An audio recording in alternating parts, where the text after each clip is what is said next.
Si le parece, arrancamos quizá con la actualidad más inmediata, con ese horizonte que tenemos ahora de protesta ciudadana. Canarias tiene un límite que se va a producir en todas las islas salvo en La Graciosa. Más de 100.000 personas salieron a la calle en la anterior convocatoria. Parece que continúa el descontento, ¿no? Bueno, al final yo creo que el planteamiento, el descontento, al final es un conjunto de cosas, ¿no? No sabría identificar un motivo solo, ¿no? Son muchos temas y son temas tremendamente complejos.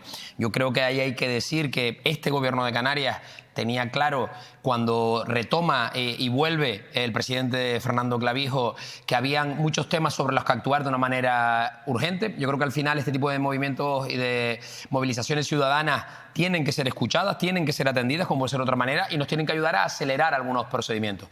Pero al final hay una realidad que está muy clara y si me lo preguntas a mí, Canarias tiene un límite. Obviamente Canarias tiene un límite. No podemos seguir creciendo ni en habitantes ni en visitantes al ritmo que lo venimos haciendo a lo largo de las últimas décadas. Y a partir de ahí hay que afrontar decisiones complejas, soluciones complejas y yo creo que trabajarlo de una manera muy participada, ¿no?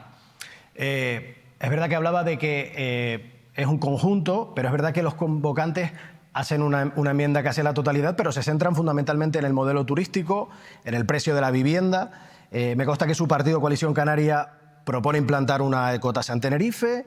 Es verdad que coincide con estas manifestaciones. ¿Hablamos de una estrategia política o realmente hay una idea de que eso pueda llegar a extenderse de una forma materializada? Al final, bueno, las cosas llevan sus tiempos, ¿no? Y yo creo que están ahí encima de la mesa. Yo me quedaría con que en el contexto de la anterior manifestación, hace un año, se generaba una conferencia de presidentes, la primera que permite el Estatuto de Autonomía en Canarias. Los máximos responsables del Poder Ejecutivo y el Legislativo se sentaban para tomar una decisión. A partir de ahí se ha comenzado un trabajo que yo he tenido la responsabilidad además de coordinar desde esa perspectiva de los desafíos vinculados al reto demográfico y muchas de esas conclusiones ya están encima de la mesa con ficha financiera y ya están siendo aplicadas. Hay una ley de regulación de la vivienda vacacional. Está ahí, está ya en el Parlamento, es una realidad. Nosotros esperamos que antes del mes de diciembre sea aprobada y entre en vigor para ponerle el foco. En materia de vivienda hay muchos temas que poner encima de la mesa. Yo me atrevería a decir que la enmienda a la totalidad y una decisión importante tomada por el presidente Fernando Clavijo es ir a ese objetivo de una ley de residencia, de intentar, bueno, regular la compra de viviendas en Canarias por parte de no residentes o extranjeros. Es complicado con el marco legislativo europeo. El presidente está ahora mismo volviendo de Bruselas, donde ayer fue tenida en cuenta la postura de Canarias para que se singularizaran una serie de medidas y llevaran un acento canario a la hora de legislar desde Bruselas en esta materia, pero hay que retomar asuntos que tienen que ver con la hipoteca joven, con facilitar la construcción, orientando suelos para que las licencias sean más rápidas. Son muchas las medidas que se están adoptando y que tenemos que seguir trabajando. Al final, bueno, a la ciudadanía y a los colectivos les toca apretar y a nosotros responder, ¿no? Yo le hacía referencia también a la ecotasa, también en una situación en la que precisamente la consejera de Turismo pues, no lo tiene muy claro, no lo ve. ¿Cómo se conjuga esa discrepancia en el seno del gobierno? ¿Podríamos ir a un impuesto a lo mejor de pernoctaciones por diferentes municipios o algo global? Bueno, yo creo que lo que sí está claro es que tenemos que conseguir que haya una mayor redistribución de la riqueza vinculada al sector turístico. Eso está claro. O sea, que, oye, que no podemos celebrar cuando éramos 15 millones los turistas que llegaban a Canarias, estemos en 18 millones y, sin embargo, mantengamos unos ratios de desempleo, etcétera, similares. Oiga, tenemos que hacer algo. Esto es una ecotasa, esto es un impuesto, esto hay que reflexionarlo. Está claro que en la isla de Tenerife se va a empezar a aplicar, como ya se viene haciendo desde hace muchos años y con normalidad, en la isla de Lanzarote o en otros territorios, y que esa recaudación se destine a una actividad finalista que percibamos quienes vivimos en esa tierra. Bueno, esta decisión que la tomaba Coalición Canaria Tenerife, yo formo parte de esa ejecutiva, yo pude estar además presidiendo la mesa de la ponencia en la que la ponente, que era Rosa Dávila, defendía este asunto y estuvimos más de 4 horas debatiendo al respecto. Y hay una idea clara, yo creo que esto está superado. Tenemos que empezar a introducir esa variable de cobrar por entrar en determinados espacios naturales y a partir de ahí seguir trabajándolo. ¿Va a ser la solución a esa sensación de saturación que tenemos en algunas ocasiones? No, yo no percibo, no creo que bajemos de 18 millones de turistas por esa tasa, ¿no? Yo creo que aquí tenemos que reflexionar y seguir caminando. Que puedan haber un aumento en ingresos vinculados específicamente a una mejora y conservación de entornos como Masca, el Teide, donde se vaya cobrando. Claramente, eso va a redundar en un beneficio para esa zona concreta y para los vecinos y los ciudadanos que disfrutamos también de esa zona. Yo soy de Anaga, yo soy de San Andrés. Hombre, claro, yo he visto cómo ir a Taganana o Igueste, pues yo iba con normalidad y ahora cuesta ir. Y eso tenemos que gestionarlo, tenemos que digerirlo, ¿no? Y tenemos que hacerlo con conciencia. Hacía usted referencia al sector turístico y voy a ir un poquito para atrás, porque es verdad que en Semana Santa, aquí en la provincia de Tenerife, se producía una huelga histórica. Todavía no hay acuerdo entre el sector turístico y la patronal. El gobierno se mantuvo como órgano mediador. ¿Cómo está la situación? La mesa es el próximo 19 de mayo. ¿Qué expectativas hay? Hace 15 meses el presidente Fernando Clavijo, y yo estaba allí en el contexto de Fitur, lanzaba aquello de pay them more, ¿no? De, oiga, si no encontramos empleados para el sector turístico, pues chicos, a lo mejor tenemos que mirar cómo estamos pagando a esos empleados y cuáles son las condiciones. Y eso lo decía el presidente en Fitur hace 15 meses y yo he de reconocer que estaba entre el público y se me quedaba cara tonto porque no era el sitio, ¿no? Era el sitio, está claro, era el mensaje, pero bueno, generó mucha expectación allí. 15 meses después hay que decir que en la provincia de Las Palmas de Gran Canaria no había obligación de abrir un convenio, se abrió un convenio, hay un 9% de mejoras salariales, hay una paga extraordinaria para este mes de mayo y se van a mejorar las condiciones significativamente. Y en esta isla, en esta provincia, perdón, en la que el convenio sí tocaba en el próximo año, en el 26, se intentó, y voy a decir una cosa, los empresarios movieron ficha y con la intermediación del gobierno, no es a quien le toca, el gobierno no es quien pone los dineros ni cierra el convenio. Pero vamos a decir que la intermediación se puso encima de la mesa una propuesta de mejores condiciones salariales. Se está con las espadas en alto, se está sentados en la mesa, que es donde hay que estar negociando, y yo creo que va a haber acuerdo. Y si no va a haber acuerdo, lo que estoy seguro es que va a haber unas mejores condiciones para los empleados del sector turístico a lo largo de estos próximos meses. ¿Qué es lo que toca y es lo que tiene que hacer? Y ahí el gobierno de Canarias lo decía muy claro en su momento. Oiga, o se mejoran las condiciones vía salarios o tocará hacerlo vía impuestos. Y a partir de ahí, bueno, yo creo que se ha recogido el guante, se está negociando y cuando las negociaciones están abiertas, bueno, las dos partes, se produce en esa negociación esa fricción. Bueno, se ha producido una tregua, pero es verdad que existe por ahí un poco el ambiente de la posibilidad de una huelga indefinida, que entiendo que sería algo catastrófico que nadie querría para la provincia de Santa Cruz. ¿Se te ocurre que antes de una negociación tú no hicieras esa presión? Me refiero, es normal que en el contexto de una negociación colectiva y sindical se apriete, se me permite decirlo de esta manera, ¿no? Con esa postura. Al final, cada uno tiene que jugar el papel que le toca, ¿no? Yo lo que creo es que la responsabilidad, la moderación tiene que estar encima de la mesa y que al final, oiga, poner encima de la mesa una mejora salarial de un 9 o un 10%, pero hay que analizar, claro, porque aquí está el hotel de 5 estrellas, hay categorías, hay convenios que están descolgados del convenio colectivo.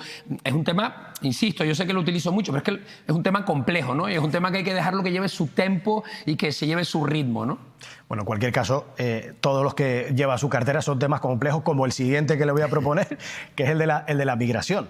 Porque, bueno, actualmente más de... Este es menos complejo, ¿eh? Este yo creo que está más claramente identificado qué se puede hacer y a quién le toca. Bueno, dígamelo usted, porque creo que casi prácticamente va a anticipar la pregunta que le voy a hacer. ¿Cómo valora la postura que se está produciendo a raíz de la situación de las comunidades autónomas que no tienen intención de participar en ese reparto de menores migrantes de los 5.400 que está aguantando Canarias? ¿Cuál es la opinión? Bueno, conocimos desde luego cómo salió la consejera de Bienestar Social de esa reunión, diciendo que era un paso atrás. ¿Qué expectativas tienen de la próxima? Yo, si me permite, sé que me pediste antes brevedad, voy a dividir este tema en dos. ¿Vale? Tenemos, Canarias tiene en torno a unos 5.570 menores ahora mismo, cifra del lunes. De esos 5.000, en torno a unos 1.200 tienen derecho a asilo internacional, a protección internacional, porque vienen de países que están en guerra, caso de Mali, por ejemplo. Esos 1.200 son competencia y le corresponde atenderlos y tutelarlos al gobierno de España, al Estado. Y así lo ha dicho y ha dictado una medida cautelar el Tribunal Supremo. Le daba un plazo de 10 días para responder y para hacerse cargo de esos menores. Y lo que hizo el gobierno de España fue responder diciendo que no tenían sitio, si me lo permites decirlo de esta manera, y que lo iríamos hablando. Y el Tribunal Supremo lo que ha hecho es, enmendarle la plana, llamarlos a capítulo y citarlos el próximo día 29 de mayo para que vayan y den explicaciones sobre cuáles son los pasos que han dado y a quién le corresponde no haberlos dado. Te aseguro que si yo fuera algún alto cargo del gobierno del Estado, no estaría tranquilo con esa situación del Supremo. O sea que en este caso el gobierno del Estado podría haber hecho mucho más de lo que ha hecho, que es dejar sola a Canarias durante más de 19 meses. Y hay un segundo bloque que es, oiga, es que las comunidades autónomas, las de izquierdas, las de derechas, las de los azules, las de los rojos, ninguna quiere cumplir con esta situación. Y mientras esa pelea se produce en el Estado, ese guirigay y tú más, ese la izquierda contra la derecha, la realidad es que Canarias lleva 20 meses en solitario habiendo recibido a más de 8.800 menores. Lo que quiero decir es, todos podrían estar haciendo más por ayudar a Canarias y por apoyar en esta situación. Y la realidad es que ninguno lo está haciendo. Es verdad que hemos conseguido pasos significativos, cambios legislativos que hace más de 30 años que no se conseguían, pero la realidad es que todos podrían estar haciendo más. Y cuando ha tocado ser solidario, la solidaridad ha fracasado con Canarias. Y cuando ha tocado dar la cara, todos son buenas palabras, pero cuando ha habido que acoger a menores o a aceptar traslados, ninguno lo ha hecho. Ninguno, a excepción, y voy a decir dos cosas que a lo mejor sorprenden. Quienes sí han estado un poco en este caso han sido los vascos y los catalanes. Porque parece que en ocasiones y para otros asuntos no, pero en este caso yo creo que hay que reconocer lo que es justo. Y no solo los servicios jurídicos y administrativos han trabajado con Canarias, sino también el tercer sector y las entidades de esas dos comunidades autónomas.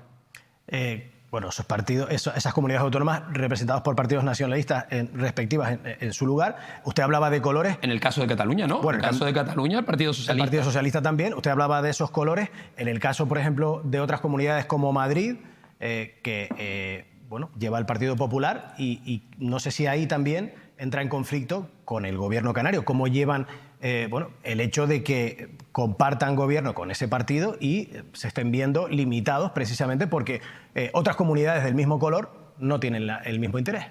Mira, esto también... El gobierno de Canarias está conformado por Coalición Canaria, el Partido Popular y nos apoyan también Agrupación Reña Independiente y Agrupación Socialista Gomera. El vicepresidente del Gobierno de Canarias, Manolo Domínguez, también es presidente del Partido Popular en Canarias. Y me consta, porque he sido testigo del grado de implicación para que este tema salga adelante. Me consta incluso en reuniones internas en su partido, en la que yo he tenido oportunidad de estar, ver cómo lo ha peleado. Pero cuando esto llega, y esto hay que decirlo, cuando esto llega a Madrid, cuando esto llega a la jaula de grillos, que es el Congreso de los Diputados, donde lo que interesa es que al otro le vaya mal para tú sacar más rendimiento, no hay razón que impere, ni cordura.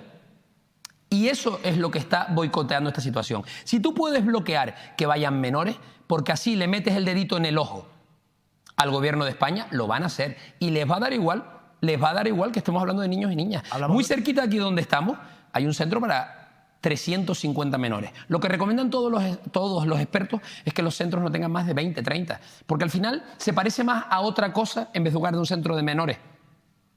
Eso está ocurriendo aquí y yo he tenido la oportunidad de ir a verlo con el defensor del pueblo, con el vicepresidente de la Comisión Europea, con varios ministros. Todo el mundo es consciente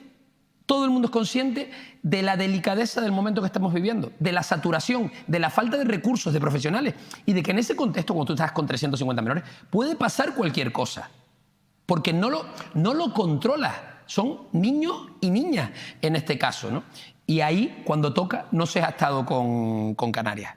Puede pasar cualquier cosa y además es difícil mantenerlos en un estado en el que puedan bueno, tener una convivencia, no solo eso, sino también unas buenas condiciones de vida, porque también estamos viendo condiciones deplorables en centros como el de Lanzarote, que se están publicando situaciones bueno, que son extremas porque hay más de un 200% de su capacidad, que era un poco lo que usted estaba señalando. Vamos a dejar, si le parece, la migración. Nos metemos...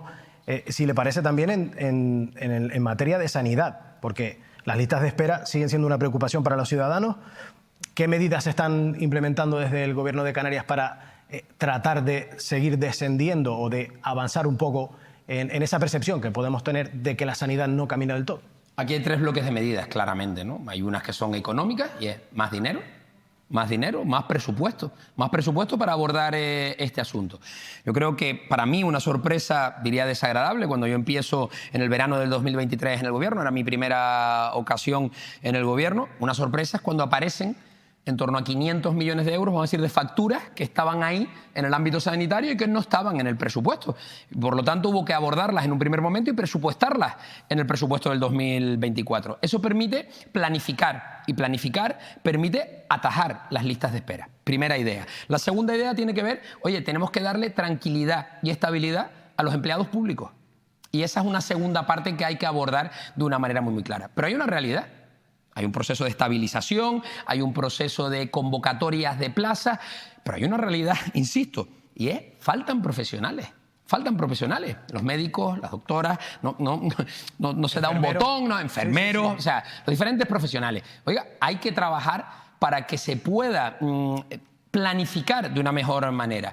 Y eso estamos introduciendo variables que tienen que ver con la innovación, que tiene que ver con una mayor tecnificación y se está haciendo una inversión muy importante, y vuelvo a la primera parte, que tiene que ver con nuevos equipos que nos hagan ser más ágiles en la gestión, más turnos, quirófanos que abran hasta más tarde. Bueno, yo creo que ahí se están dando apuestas muy significativas. Hay que pensar que del presupuesto del Gobierno de Canarias, al final, te diría que casi un tercio acaba estando en ese ámbito de atender a las personas, no solo en sanidad, sino también en la parte un poco más social, sociosanitaria. Pero claro, no solo es más dinero, tiene que haber más dinero, pero no solo es más dinero. Y ahí te diría, bueno, hay cosas que han levantado expectación o expectativa a lo largo de estas últimas semanas, como, oiga, es que hay que reconfirmar las citas en atención primaria, porque es que hay un no-show que se llama en gestión muy alto. Es que al final, bueno, entonces esa parte hay que tenerla clara. Si tú no vas a un médico con el que tienes una hora cerrada porque te encuentras mejor, tengo una gripe, me dan para dentro de 5 días, me encuentro mejor, no voy. Yo no aviso, esa plaza no la ocupa nadie, el sistema no lo reconoce y estás desplazando esa lista de espera, ¿no? Tenemos que ser capaces de gestionar de una mejor manera. El expediente único. Son cosas que ya son una realidad, ¿eh? Ya esto que estoy diciendo, el expediente único. Oye, que tú te vayas con tu móvil y llevas aquí todas tus pruebas y tú te vas a ver a tu médico de la primaria y pueda tener acceso a la analítica que te hicieron en el hospital o que te hicieron en otro especialista, hace que no solo el diagnóstico sea más acertado, sino que se pierda tiempo y no te vuelvan a mandar una segunda prueba. Oye, tráeme otra analítica para ver, porque como no la tienes la última, y yo no la tengo, no la puedo ver, vamos a mandarte otra para ver cómo estás, ¿no? Bueno, pues eso está ahí. Buenas noches, señor Cabello. Bueno, dentro de este repaso de temas que estamos tratando, yéndonos ahora un poquito más hacia el sector primario, concretamente al tema de la agricultura, yo le quería preguntar, el Consejo de Gobierno ha aprobado un decreto para la que regula la asignación de cantidades de referencia para la producción de plátano. Y tengo por aquí la cifra estableciendo un límite de 68.500 kilos por hectárea. ¿Qué impacto va a tener esta medida en las producciones locales? Mira, ahí hay, porque de esto también se ha hablado mucho, mira, el 91% de las producciones agrícolas de plátano en Canarias están por debajo de esos kilos. Por lo tanto, regularlo de esta manera y tasarlo permite dos cosas para el 91%. Permite que tú puedas planificar a 3 años vista cuál va a ser la ayuda que vas a tener desde el Gobierno de Canarias. Hasta ahora no podías planificarte de esa manera. Beneficio 1, y 2, nos permite ser mucho más ágiles a nosotros desde el Gobierno a la hora de liberar esas ayudas. Hay un 9% que está por encima de ese volumen y hay que seguir trabajando en mejorar esa gestión y esa realización. Pero al final, en el entorno agrícola, cuando tú tienes que enfrentarte en el día a día a muchas incertidumbres, despejar incertidumbres es muy importante. Y a nosotros los que nos dicen, oigan, yo lo que quiero saber es cuánto y cómo. Y a partir de ahí yo haré mis números, ¿no? Lo que te dicen los explotadores, los que se dedican a esta parte. Es algo que se venía haciendo con el resto de producciones agrícolas y que en el caso del plátano no estaba, ¿no? La nueva presidencia de Asprocan, en relación a este tema que estamos hablando, pues ha mostrado su desacuerdo con el decreto del plátano. ¿Cómo responde el Gobierno a las críticas de parte de esta parte del sector? Con diálogo y con más acuerdo, refiero. Oye, ¿esto beneficia o pone de una manera negro sobre blanco al 91% de los productores? Bien, tengamos una norma que mejora esa situación para el 91%. ¿Tenemos que seguir trabajando? Las mesas están abiertas. Mi compañero Narváez Quintero, te aseguro que a otra cosa no, pero como buen herreño, a sentarse a hablar y a negociar y a sentarse a hablar de agricultura y del plátano no le va a tener ningún problema. De hecho, en esta ocasión ha sido curioso, porque ha sido prácticamente la primera vez que el Gobierno se tiene que sentar para que consigan llegar a un acuerdo, y precisamente Asprocan, que es la mayoritaria, ha sido la única OPP que, bueno, no ha sido la única, pero ha sido una de las que no estaba de acuerdo. Vamos a saltar a más temas. Vamos a hablar ahora, si le parece, de energía, porque Canarias se libró por poquito, de ese apagón eléctrico de la península ibérica del 28 de abril. Pero es verdad que las telecomunicaciones sí que lo sufrieron. Ustedes anunciaban el otro día una red propia que va a evitar, o que tendería a evitar nuevos apagones en las telecomunicaciones. Bueno, al final, aquello me cogió en Lanzarote, ¿no? Veníamos a hablar del Consejo de Gobierno en Lanzarote, fue todo un poco caótico, cogió al presidente volando a Madrid justo cuando se produjo el... Bueno, Canarias tiene una situación muy compleja en materia eléctrica. Tiene un caso que te diría casi que es único en Europa, seguro, y casi único en el mundo, es que tiene 6 sistemas independientes. 6 sistemas independientes. Nosotros tuvimos en el verano del 23 un cero energético en la isla de La Gomera y fue complicado de gestionar. Aquello nos llevó a que a día de hoy está publicado en el Boletín Oficial del Estado un concurso para que hayan 8 proyectos de generación por emergencia financiados por el Ministerio, con un trabajo muy intenso del consejero Mariano Zapata, para que esto saliera adelante. Y por primera vez el Estado va a invertir y vamos a estar mejor desde que esos equipos empiecen a funcionar. Ahí hay una idea con respecto a la electricidad, pero es un tema complejo y que tenemos que seguir trabajando. Con respecto a las comunicaciones, por ejemplo, yo que también llevo la parte, ¿no?, de tecnología, vamos a decir, en el gobierno, que funciona de manera transversal, nos empezó a caer el 012 a media mañana y cuando empiezas a tirar un poco del hilo, si me permite decirlo de esa manera, resulta que uno de los servidores que daban apoyo al 012 estaba en Sevilla, 2 estaban en Madrid, en la central de Telefónica que tenía grupos electrógenos, pero no estaba en Sevilla. Nosotros éramos conscientes desde Canarias que de los cientos de servidores que nos dan servicio, pues había uno que estuviera en Sevilla y que no dependía. No éramos conscientes y esto nos tiene que servir para reflexionar sobre, bueno, tenemos que identificar claramente hasta dónde estamos, ¿no? Y nos tiene que intentar ayudar a ser mejores, ¿no? Bueno, los sistemas funcionaron en Canarias, se pudo reaccionar, se desplegó rápidamente, para que veas un ejemplo que yo creo que gracias a Dios no hubo que usarlo, se desplegaron todas las ambulancias en Canarias a los centros ambulatorios y estaban conectadas por emisoras, por sistemas Tetra, conectadas vía satélite a emergencias para poder tener una reacción rápida y de una manera capilar cubrir el territorio, ¿no? Al final los protocolos que han hecho que Canarias, por desgracia, a lo largo de los años haya que enfrentarse a muchas desgracias, están muy avanzados y se ha funcionado razonablemente bien, ¿no? Pero claro, tener menor dependencia de sistemas externos es el objetivo, ¿no? Se habla, y yo recuerdo a Ricardo Melchor hablar hace muchísimos años de aquello de un punto neutro de acceso a redes, ¿no?, que sonaba a ciencia ficción hace 10 o 15 años y ahora se ha puesto de manifiesto. Bueno, si hubiera una inversión de esas características, pues no nos hubiéramos visto expuestos, ¿no?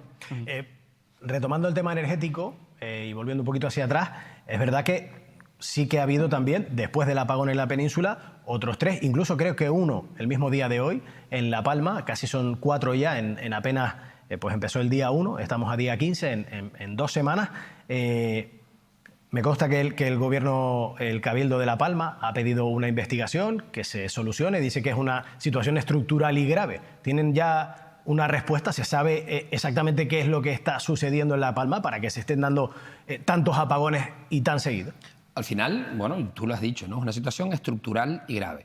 Este gobierno de Canarias, yo no me voy a quitar responsabilidad porque mi partido lleva muchos años gobernando esta comunidad autónoma, pero la realidad es que ha crecido la demanda. Al final empezábamos hablando de que somos más, etcétera, ¿no? Al final la demanda crece y no se ha compasado la inversión en generación, distribución y almacenaje de energía. Y hay un problema estructural del sistema, un problema que ha hecho que estemos en una declaración de emergencia, pero no ahora, estamos en una declaración de emergencia hace 15 meses que estamos en una declaración de emergencia. Eso ha permitido que el gobierno de Canarias y el del Estado tengan un acuerdo que va a haber 8 proyectos que se van a hacer este verano en Canarias para ayudar a abordar ese problema. Pero es que una de esas soluciones van a ser unos barcos generadores que van a tener que estar atracados en Canarias en lo que se realizan otras obras. O sea, Canarias está trabajando hace muchos meses en este asunto por nuestra complejidad. Empezaba diciéndote también que éramos 6 sistemas independientes. Entonces, bueno, es algo que nos preocupa y que nos ocupa intensamente, ¿no? Y ahí te digo que el consejero de Transición Ecológica, Mariano Zapata, está muy encima, igual que empezaba diciéndote lo que opinaba de algunos ministerios del Gobierno del Estado. En este caso, la ministra de Transición Ecológica y vicepresidenta del Gobierno, la anterior, que era Teresa Rivera, y la nueva, que era de su equipo, pues han respondido y se está abordando el asunto. Hablando de transición ecológica, importante entiendo también el potencial que tiene Canarias con las energías renovables, ¿no? Claro, ahí Y mira, yo creo que esto es importante, ¿no? Porque también hemos asistido después del apagón que hubo en todo el territorio peninsular. Se habla mucho de nucleares, de renovables, sí o no. Ahí, como casi todo en la vida, el equilibrio, el mix energético. Ahí lo que ha hecho el gobierno de Canarias es tratar de ordenar. Me has oído hablar poco del anterior gobierno de Canarias, creo que es la primera vez que lo voy a hacer, del Partido Socialista y el Pacto por las Flores. Y yo creo que claramente un área que era un caos absoluto era el área de transición ecológica que tenía al frente al consejero Balbuena, ¿no? Al final, aquí lo que se ha hecho es tratar de ordenar, tratar de simplificar legalmente, de identificar cuáles son los proyectos que pueden ir en carriles de aceleración para poder generar la penetración de las renovables de la manera más rápida posible, pero también hay que dar facilidades para que los grupos electrógenos que siguen funcionando con fuel oil, con carburantes, tengan que seguir operando y tengan unos mantenimientos adecuados y no estén obsoletos, ¿no? Que es lo que nos encontramos en muchas ocasiones, ¿no? Y hay que saber que tenemos que tomar decisiones que no nos encantan y que ahora mismo habrá que sustituir grupos electrógenos que funcionan con combustible porque no hay capacidad para hacerlo de otra manera. Y bueno, y que habrá que hacerlo, habrá que hacer porque sean los más modernos y que generen la menor huella de carbono posible, pero bueno, el sistema tiene que seguir funcionando. Bueno, de hecho tuvimos aquí un experto, catedrático de la Universidad de La Laguna, en física, pero que es experto en energía, y nos decía precisamente eso, que es necesaria una renovación de todas esas infraestructuras en Canarias, si no vamos a tener muchos problemas porque somos débiles en ese En el sentido. caso de La Gomera, el apagón que decíamos en el 23, habían grupos que tenían que haber salido de funcionamiento hacía 20 años. Esto es como el que tiene un coche. O sea, al final, que te empieza a dar motores, lo vas apañando, hasta que un día te dice, hasta aquí llegué.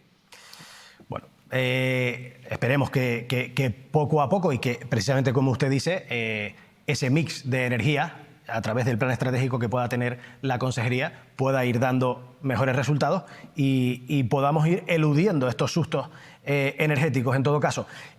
Vamos a pasar también a otro aspecto de su labor. En este caso no es ya dentro del gobierno, sino dentro de Proesca, porque además de ser viceconsejero de presidencia, de ser el portavoz del gobierno, también lleva esa agencia pública autonómica que vela por el comercio exterior.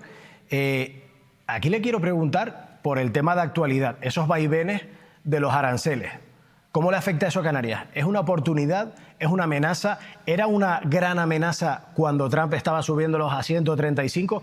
¿Es una oportunidad ahora que ha dado marcha atrás? ¿En qué situación? ¿Cómo lo ve usted? Incertidumbre, y la incertidumbre para los negocios es mala. Yo creo que a partir de ahí es construirlo. Directamente nuestra balanza comercial con Estados Unidos, la verdad es que es modesta. En concreto hay algún sector, el aeroespacial, por un tema de motores, etcétera, que sí tenemos un volumen de negocio, pero está muy claramente identificada y ahí el vicepresidente Manolo Domínguez está muy encima y está monitorizando el asunto para que ninguna empresa canaria se vea perjudicada y estamos casi que leyéndolo en tiempo real, porque esto obedece a anuncios que ves, pero después se transcriben de otra manera, etcétera. Yo sí diría, y en la labor de Proesca, que ya no es comercio exterior solo, que al final tiene una responsabilidad clara y es desde hace muchos años seguir trabajando en la diversificación de la economía en Canarias, de trabajar con los sectores estratégicos en Canarias, y hay un equipo de mujeres y hombres profesionales que llevan muchos años realizando una labor y a veces se frivoliza cuando se dice, y es ahora también en el contexto del 18 de mayo, que no se ha hecho nada en materia de diversificación económica. Eso es falso y eso hay que poner encima de la mesa, y ahí te voy a decir, quienes han gobernado Canarias, y los ha habido de todos los colores, gobiernos en los que ha estado Coalición Canaria y en los que no, han habido muchos aciertos en ese ámbito concreto. Y si te fijas, ese es un ámbito en el que políticamente yo creo que más o menos hemos estado de acuerdo, ¿no? Te podría poner el ejemplo del sector audiovisual, pero ese consenso ha permitido que se produzcan avances significativos. Y en esa línea es en la que tenemos que seguir trabajando. Sí, yo le iba a preguntar precisamente por esos aciertos. No sé si considera el sector audiovisual, la animación, el gaming, la moda, como quizás los sectores de punta de lanza de vanguardia que pueden servir de ejemplo de esa diversificación. Hace 16 años el Parlamento de Canarias tomó una decisión. El sector audiovisual era un sector estratégico y ahora lo ha tomado hace relativamente menos con aeroespacial aeronáutico. Hace 16 años en Canarias ese sector no existía. El año pasado hubieron 14.000 personas que trabajaron en Canarias en el sector audiovisual. 154 rodajes. Empezabas poniendo encima de la mesa Mariposas Negras. Premio Quirino, flamante premio Quirino, celebrado aquí en Canarias. el Festival de Cine de Animación de Iberoamérica, el mayor mercado que hay de habla hispana, se ha celebrado aquí en Tenerife. Yo he tenido la oportunidad como presidente de Proesca de estar en este caso y era un mercado en el que se ha podido explicar cuáles son las ventajas competitivas de Canarias. Mariposas Negras está hecha no por un director de aquí, por una empresa que está aquí. Sí, sí. Pero es que atrapa la bandera, es que PlayStation, el último juego de Messi, se está desarrollando aquí, Ladybug, o sea, te diría decenas, cientos de proyectos que se están realizando aquí en Tenerife y aquí en Canarias en el sector del audiovisual y de la animación. Esa es una realidad. Tenemos que seguir creciendo de esta manera. Mira, lo tengo muy fresco porque mañana tengo una comparecencia parlamentaria. La captación de empresas el año pasado, tutorizadas, monitorizadas por Proesca y el ecosistema que la trabaja, fueron 73 empresas que se instalaron en Canarias, con un impacto económico de 80,1 millones de euros, casi 700 empleos. Bueno, ¿es mucho? ¿Es poco? Yo creo que es importante. Al menos nos invita a seguir trabajando en esa línea. ¿Esto va a sustituir al sector turístico? Ya te digo yo que no, y que no lo va a hacer a corto plazo. Lo que tenemos que hacer con el sector turístico es que las empresas turísticas de Canarias aprovechen ese know-how que tenemos desarrollado a lo largo de décadas para tener proyectos fuera y para poder generar ingresos vinculados al sector turístico, pero fuera, en Marruecos, en Latinoamérica, en diferentes lugares. Y ahí es donde tenemos nosotros que estar enfocados, ¿no? Bueno, nos quedamos sin tiempo prácticamente. Hemos tocado todos los palos. Hemos dejado alguna pregunta fuera, por ejemplo la dependencia, pero seguro que usted va a volver a este plató y va a haber tiempo para contarles todo. Le quiero hacer una última de carácter personal, porque es verdad que su nombramiento como portavoz del Gobierno en su momento causó cierta sorpresa, pero lo cierto es que se muestra con gran solidez, con elocuencia, que ya le vemos hoy aquí. Yo le quería preguntar qué nota se pone usted, ¿qué autoevaluación se hace como portavoz del Gobierno? Yo, pues, progresa adecuadamente. No sé, que son como eso estas ya no- notas modernas, ¿no? Por no poner... Eso yo ya soy no se de pone, GB, eso ya no se pone. Ya no sé, por eso te digo, pero yo venía de GB, ¿no? Que eran números. Yo diría que, bueno, yo estoy intentando progresar adecuadamente. Es un tema muy complejo y, bueno, para alguien que, como mucho, había estado en el entorno de Santa Cruz de Tenerife siempre, aunque profesionalmente sí tenía una visión regional. Trabajé muchos años en el grupo Prisa y me requería estar casi todas las semanas en Gran Canaria, ¿no? Yo creo que tener esta realidad y esta inversión en Canarias es una oportunidad, no solo para mí, sino yo creo que también para poder aportar una visión desde Tenerife y de Santa Cruz y desde San Andrés, en este caso, a la política y a los asuntos de Canarias, ¿no?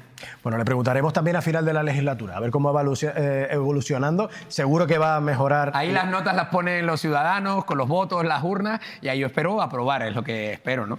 Veremos si evoluciona favorablemente, como usted dice. Encantado de seguir viniendo, ¿eh? Bueno, pues muchas gracias. Buenas noches, viceconsejero de Presidencia y portavoz del Gobierno de Canarias, Alfonso Cabello. Buenas noches y un saludo a todos los televidentes.